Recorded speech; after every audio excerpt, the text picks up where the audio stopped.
Les parcelles qui sont inoccupées cet hiver ne sont pas pour autant laissées à l'abandon. Je vais occuper l'espace en semant un engrais vert. Après avoir arraché les dernières cultures, je nettoie la parcelle à l'aide de la griffe rotative. Je taille un peu le romarin qui déborde sur la parcelle, un coup de râteau et c'est prêt pour le semis. L'engrais vert que j'utilise, c'est un mélange qui va structurer et enrichir le sol. Alors, il y a de la facélie, de la veste commune, du trèfle, de la moutarde. Ensuite, je passe le râteau pour bien répartir les graines et j'arrose copieusement.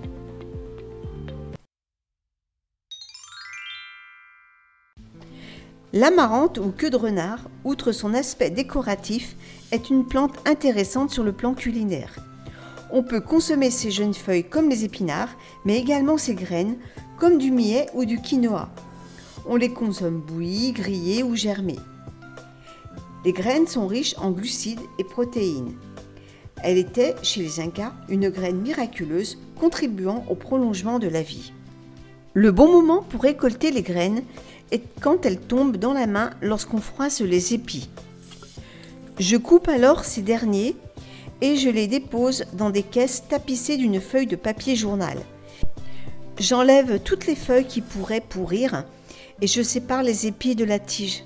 Cette manipulation suffit à faire tomber les graines. Je pourrais très bien les récolter de suite, mais la procédure est assez longue et j'ai prévu de faire autre chose par la suite. Donc je vais les stocker jusqu'à demain dans le cabanon.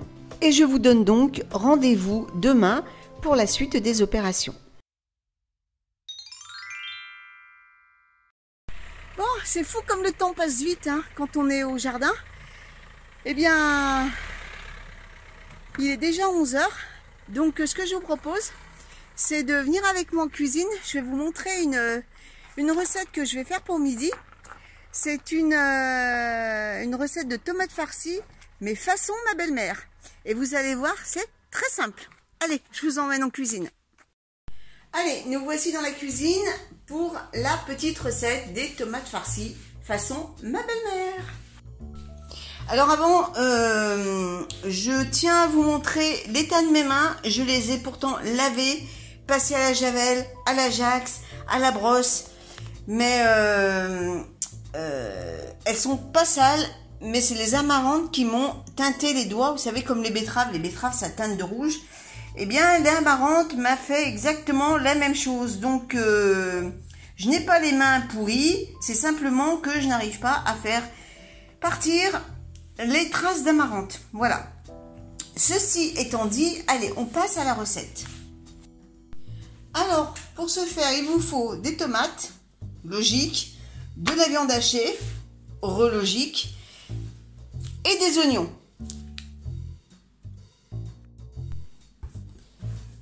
Alors, je commence à éplucher l'oignon, les oignons du moins.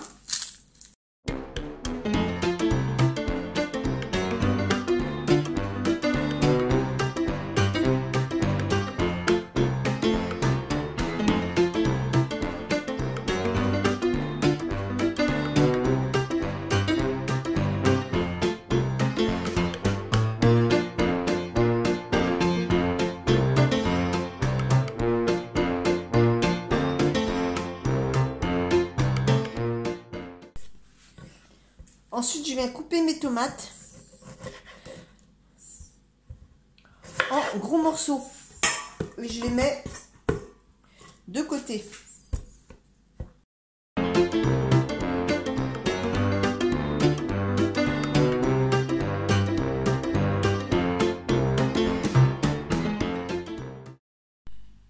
Alors, je fais chauffer l'huile d'olive.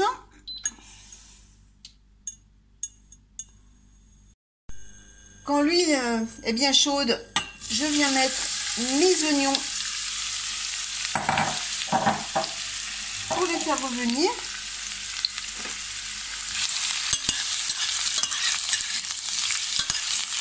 Je remets bien.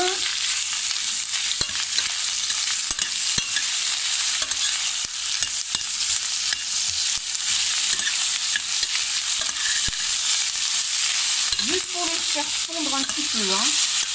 sans coloration, qui jettent un peu leur jus.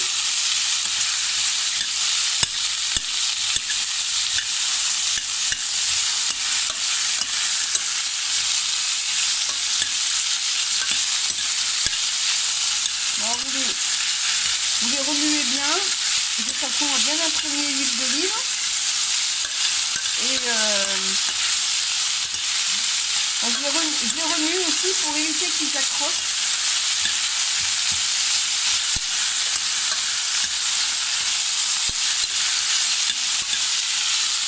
Voilà, ça fait de la fumée, je sais pas si vous allez voir grand chose.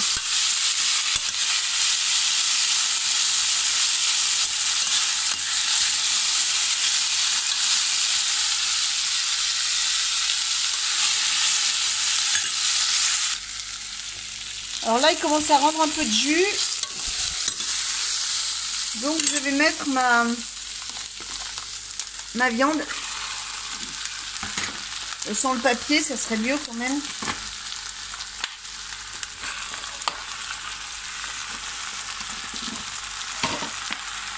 Alors là, j'ai acheté de la viande hachée bolognaise et puis de la viande hachée nature. Vous pouvez mettre que nature. Hein. Et je touille.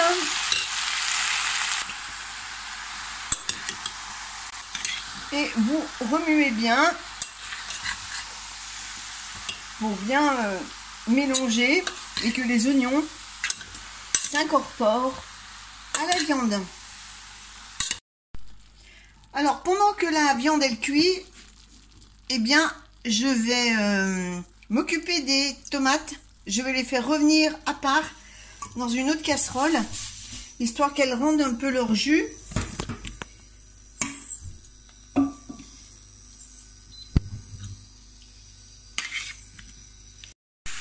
Alors l'idée c'est de ne pas les écrabouiller, de ne pas en faire de la sauce à tomate, mais de les faire rendre un peu de leur jus. Et ensuite, on va les incorporer à la viande.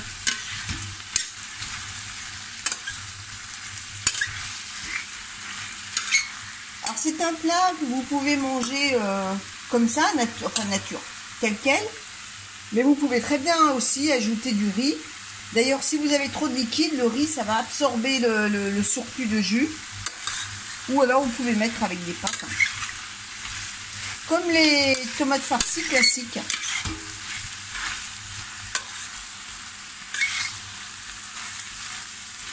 Alors idéalement, prenez plutôt des tomates bien en chair, avec très peu de graines.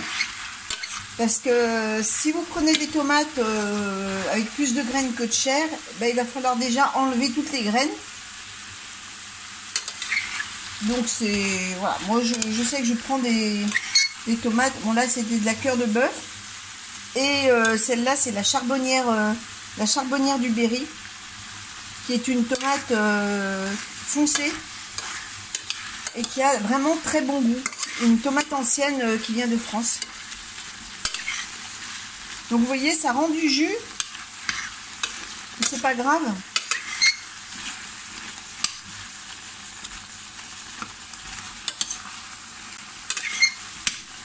Alors vous pouvez les assaisonner, ces tomates. Vous savez que j'aime bien les assaisonnements.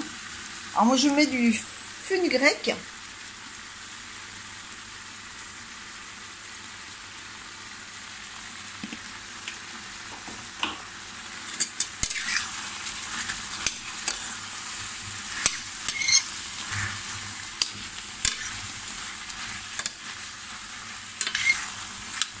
Là elles sont pas mal.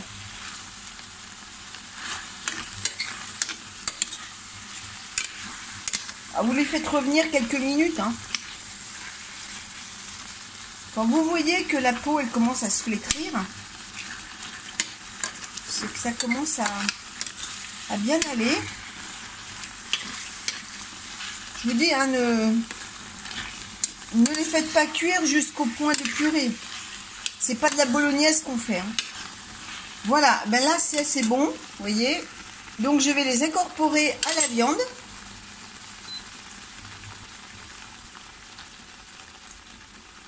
J'éteins le feu d'abord. Hop! Je les mets avec la viande. Voilà. Et je mélange.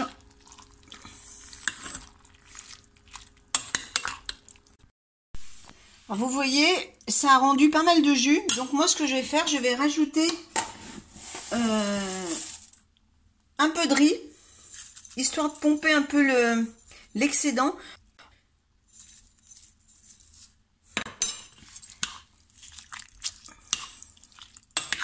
Et je vais laisser cuire doucement le temps que le riz gonfle.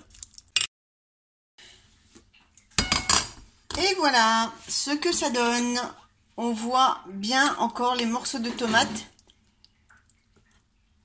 Le riz a pompé tout le jus. On voit la viande. Donc je vais maintenant mettre dans une assiette pour vous montrer le résultat final.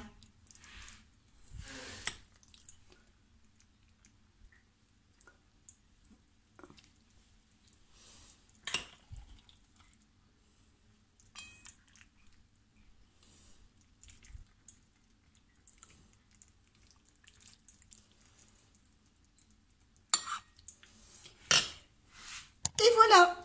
Eh bien, je vous souhaite un bon appétit et on se dit à très vite pour une prochaine vidéo. Salut tout le monde!